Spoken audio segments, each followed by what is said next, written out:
మరి వీళ్ళందరూ నూతనంగా అధ్యక్షురాలుగా అయ్యారు.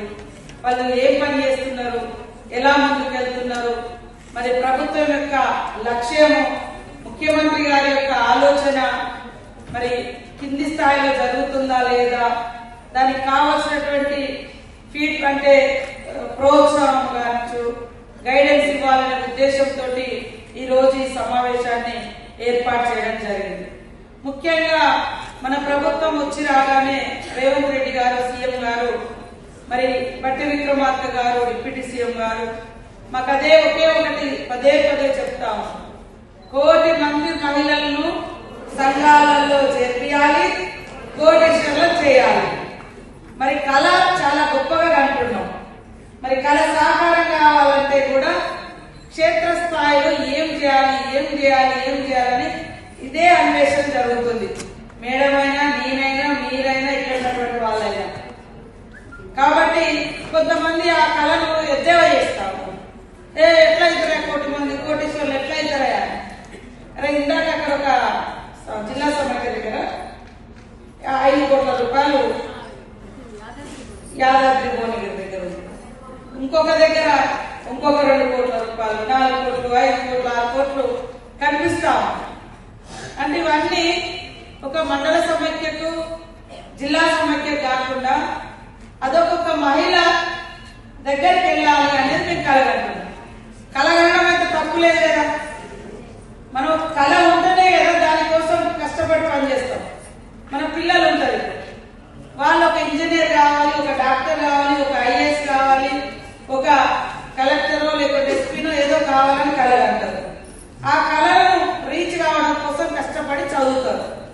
మరి మేము కూడా, మన ప్రభుత్వం కూడా, మన ముఖ్యమంత్రి రేవంత్ రెడ్డి గారు కళలు కంటున్నాడు.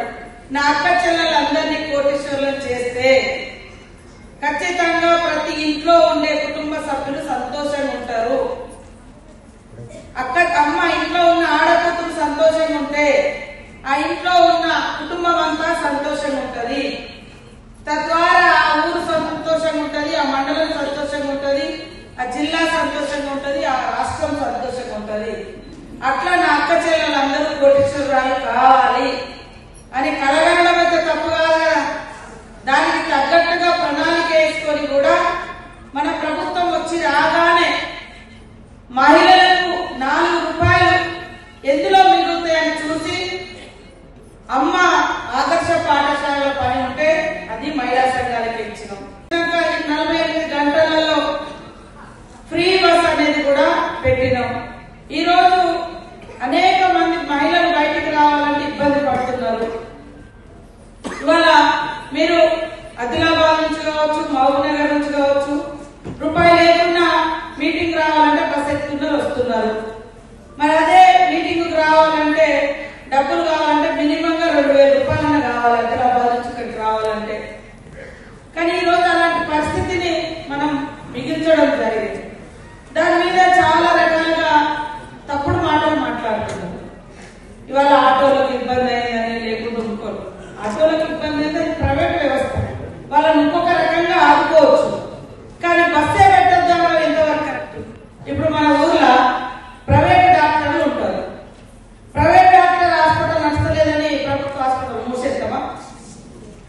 ప్రభుత్వం ఫెసిలిటీస్ ఇవ్వండి, పేదరికం తగ్గించాలనే, పేదల మీద బర్డన్ పడొద్దనే, సంక్షేమం అనేది పేదల మీద బర్డన్ అంటే భారం పడద్దు అనే ఉద్దేశంతో ఈ రోజు మన ప్రభుత్వం సంక్షేమ కార్యక్రమాలు కూడా ముఖ్యంగా మహిళలను బేస్ చేసుకుని నడుస్తున్నాయి.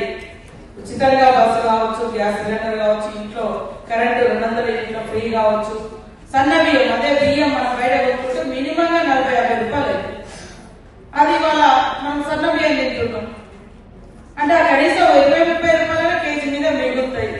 ఇట్లా ఆలోచన చేసి రూపాయి వాళ్లకు మిగిలాలే మహిళలకు అనే లక్ష్యంతో మనము టార్గెట్ గా పెట్టుకొని మన ప్రభుత్వం వచ్చి రాగానే రాష్ట్రంలో కుట్టే యూనిఫామ్ అంతా కూడా అంతకుముందు ప్రైవేట్ ఏజెన్సీలో పోయేది ఎక్కువ. అట్లా కాకుండా మండల సమైక్యకు, జిల్లా సమైక్యలకు ఇచ్చి దానికి సంబంధించినటువంటి వ్యవస్థనంతా కూడా ఇన్ఫ్రాస్ట్రక్చర్ డెవలప్ చేస్తా ఉన్నాం. గతంలో 50 రూపాయలు ఇప్పుడు 25 రూపాయలు, 75 రూపాయలు పెంచినాం. దానికంటే అన్నిటికంటే ముఖ్యంగా మన ప్రభుత్వం వచ్చినాక మేము టార్గెట్ పెట్టుకున్న సంవత్సరంలో అంటే ఇది ఒక సంవత్సరంలో 20,000 కోట్ల రూపాయలు మనము వడ్డీ లేకుండా ఇవ్వాలనుకున్నాం. కానీ దాదాపు అది దాటిపోయింది. లాస్ట్ ఇయర్ ఎక్కువ ఇచ్చినాం, 26,000 కోట్ల రూపాయలు ఇచ్చినాం. ఈ మధ్య కాలంలో ఇంకా పెరిగింది. ఇవాళ బ్యాంకర్స్ మీటింగ్ పెడితే బ్యాంకర్స్ అందరు వస్తున్నారు యాజమాన్యం. అదే వేరే వాళ్ళు పెద్ద పెద్ద పెట్టుబడిదారులు పిలిచినా పోవట్లేదు. పెట్టుబడిదారులు బ్యాంకుల దగ్గర లోన్స్ తీసుకొని ఎగ్గొట్టి విదేశాలకు వెళ్ళిపోతున్నారు. అప్పుడు ఆ బ్యాంకులు కుప్పగూలిపోతున్నాయి. అదే మహిళలకు లోన్ ఇస్తే ఇందాక మేడం చెప్పినట్టుగా దివ్య గారు మళ్ళా రీపేమెంట్ చాలా బాగుంది.